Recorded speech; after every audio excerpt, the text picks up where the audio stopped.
मराठीसाठी ठाकरे बंधू एकत्र आले तर पोटशूळ का असा सवाल खासदार अरविंद सावंत यांनी केला आणि टोला लगावलाय महायुतीतल्या नेत्यांना। मराठीसाठी ठाकरे बंधू एकत्र आले तर तुम्हाला आपण का स्पेक्युलेशन आणि डाऊट व्यक्त करतो? मराठी माणसाला ही वाईट कोड आहे। चांगलं झालं तरी संशय होतील का?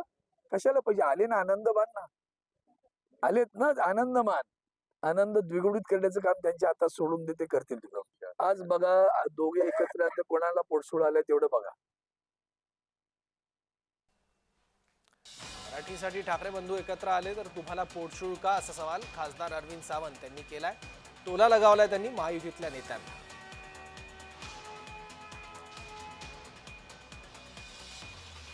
मराठीसाठी ठाकरे बंधू एकत्र येत आहेत। 5 तारखेला भव्य मोर्चा निघणार आहे मनसे आणि ठाकरे गटाचा संयुक्त, ज्यामध्ये सर्व पक्षीयांनी त्याचबरोबर सर्व वर्गातल्या सर्व लोकांनी सहभागी व्हावं असं आवाहन दोन्ही पक्षांकडून केलं जात आहे। आणि त्यावरूनच खासदार अरविंद सावंत यांना सवाल करण्यात आला होता।